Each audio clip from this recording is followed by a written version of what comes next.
This is breaking news from the Las Vegas Review-Journal, sponsored by Michael Gaughan's South Point Hotel, Casino, and Spa. Good morning, everyone. I'm Renee Summerhour with the Las Vegas Review-Journal. Right now, we are about to take you to a press conference where the Metropolitan Police Department will give us an update to two unsolved hit and runs in which pedestrians were killed. Let's take a listen.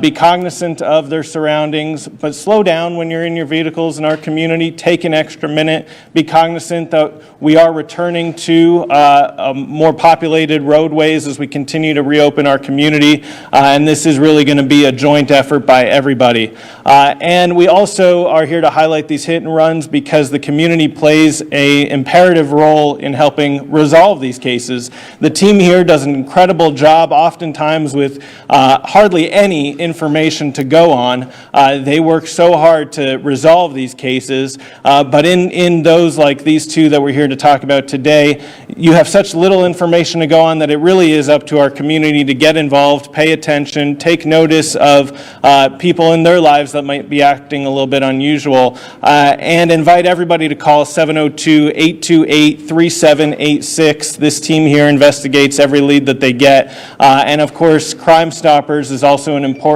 partner in this. Anyone who wants to give information anonymously can do that through Crime Stoppers at 702-385-5555. And thank you so much. I'll turn it over to Lieutenant Munson. Lieutenant. Thank you, Commissioner Naft. Again, thank you, media, for coming out today. We've called you here, of course, this morning to talk about the death of two people. And I want that to sink in for a minute. That's two people that aren't coming home. That could have been any of you or me that didn't come home. And the drivers of these two incidences fled the scene. They left, not calling for medical attention, not rendering any aid to those people. They left them to lie there, to die on the roadways. That is not acceptable. That is not the community that we are part of. These drivers, we're asking for the public's help in identifying them.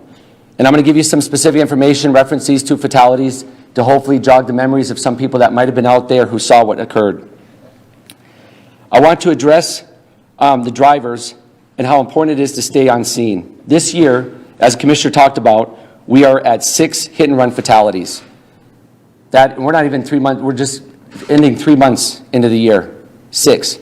Last year we had 10 total hit and run fatalities for the year. We're at 6. That's 6 people that fled the scene. And in most cases, what we're finding is it's false concerns that they have why they flee the scene. When they're interviewed after they're taken into custody, they say, oh, I thought I had warrants. They say, I didn't have a driver's license, or I had a suspended driver's license or no insurance. But the fact of the matter is they left the scene letting somebody lay on the road and die. That is not acceptable to us. So I'm going to talk about the first fatality that happened on February 20th. 2021 at 9:24 p.m. at Twain Avenue and Paule Verdes Street. In this case, a pedestrian crossed the road near a crosswalk against a pedestrian control device and was struck by a vehicle and killed. The suspect vehicle that we're looking for is burgundy or maroon in color, mid-size SUV with possible driver's side damage. The driver left the pedestrian lying there in the roadway, as I said before, to die. And I keep saying that because I want that to resonate with everybody. These are people, and they're dying on our roadways, laying there, bleeding to death, dying. And nobody did anything to stop them. Many times people drive by a wreck and they don't realize to call the police because they thought somebody already did call. We're asking you to call anyways. Give us whatever information you have so that we can do a further investigation. In this case, if the driver had stayed at the scene, the investigation would have not found that driver at fault in this case. The pedestrian was at fault. But that pedestrian is no longer with us today because that driver didn't stay and call for medical attention, which is desperately needed in these type of collisions. The second fatality, hit and run, occurred on March 14th, 2021 at 8:48 p.m. Lake Mead Boulevard, north of Lincoln Road. In this case, the pedestrian darted across oncoming traffic, not in a crosswalk, and was struck by a vehicle. And the end result of that was the death of that pedestrian as well. And this driver, again, didn't stop, didn't render aid, didn't do what they should have done. In this case, there are vehicle parts left behind that belong to a 2007 to 2009 Toyota Camry, and also some gray paint flecks was left on the roadway as well from that vehicle. So we're looking for a possible Toyota Camry 2007 to 2009, gray in color. Both of these drivers left the scene, and both of these drivers, if they would have stayed on scene, were not at fault in this collision. But now they're looking at serious felony charges. And what people may not know, if you leave the scene of an accident where somebody is injured or dies, you could suffer a felony charge of up to 20 years in prison. 20 years in prison. Let that resonate with those who are driving who think they can run. You're looking at 20 years in prison. If you would have stayed, you could have saved a life. And that's the most important message here, is if they would have stayed behind and called for medical response, they could have saved the lives of these people possibly. I know I seem like I'm coming off really strong, but it is important because we are on a path that we do not want to continue. We want to stop this. And it's up to our community, it's up to all of us to make sure that that happens. Again, we need your help, and I'm asking that if anyone has any information to come forward, these families need closure. These families need justice.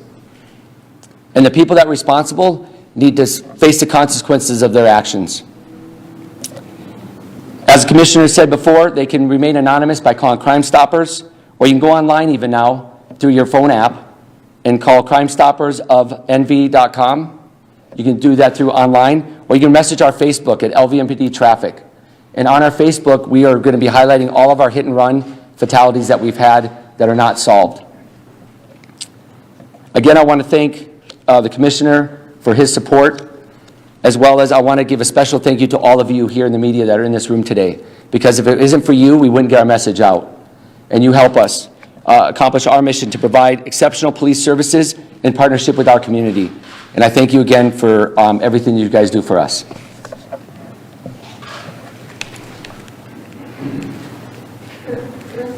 If you have questions, yes. There was just a little snippet of video this morning that looked like some cars in the parking lot. Can you explain what we were looking at there?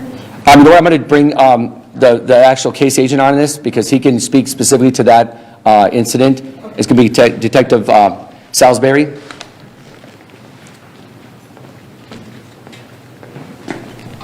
What was your question about the video? Yeah, the video, like, what are we looking at? It looks like there's some cars parked in maybe like It's not necessarily the cars in the parking lot you're looking at, but the backdrop. And in the backdrop, you'll see that 2007 to 2009 Toyota Camry traveling westbound on Lake Mead.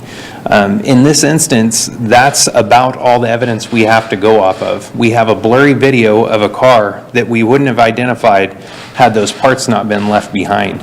And that's why we need the public's help in identifying this vehicle and the driver. It's not like TV where we can zoom in and enhance and solve everything based on a grainy, blurry video that we have. We need the public's help in identifying that friend, that coworker, that family member who has a 2007 to 2009 Toyota Camry that's gray and is now not being driven or is in a wreck that they can't explain. We need the public's help with that. So it's the car driving past? Yes. What goes into these investigations? You mentioned paint on the roadway. How thorough are they?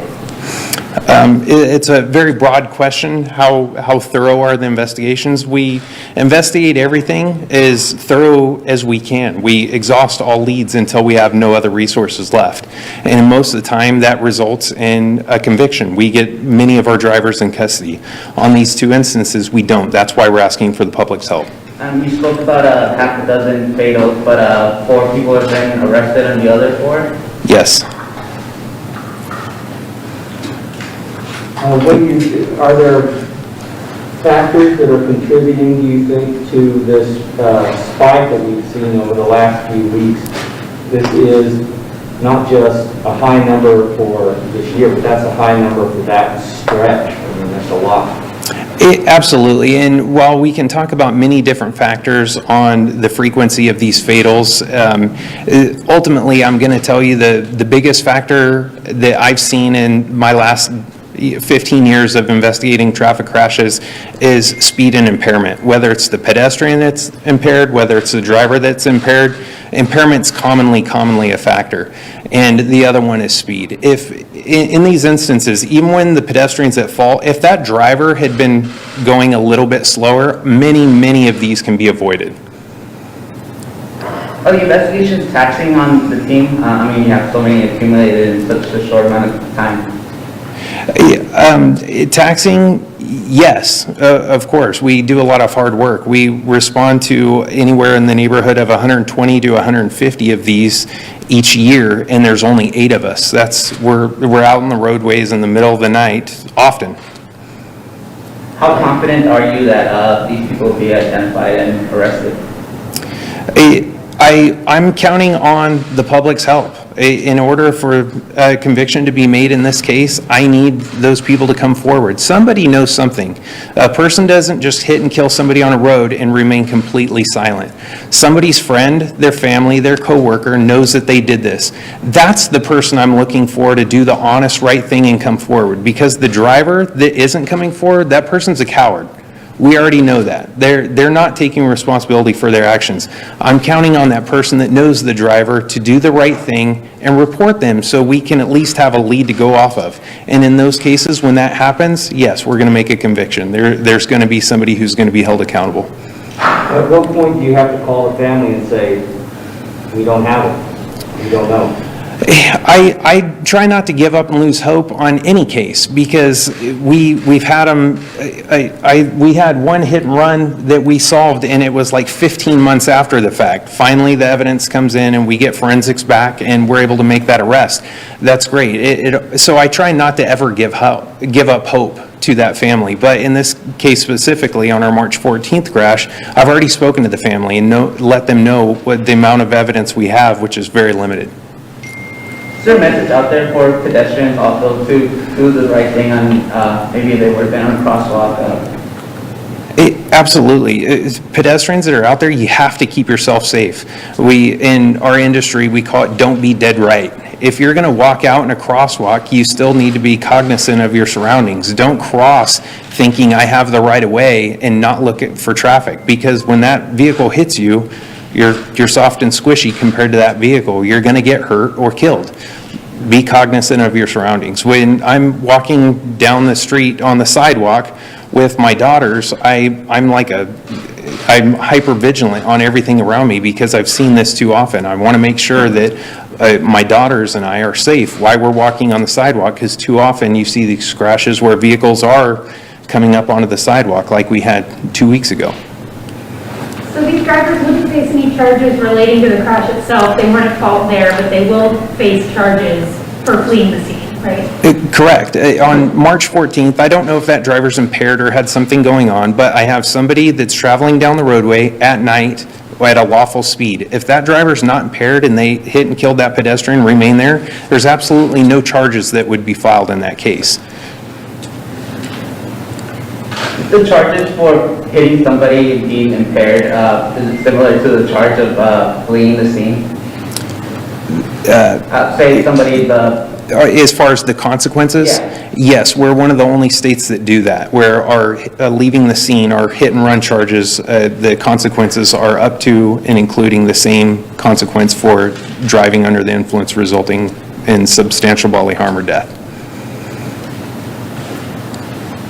Thank you for your time. Does anyone have any other questions?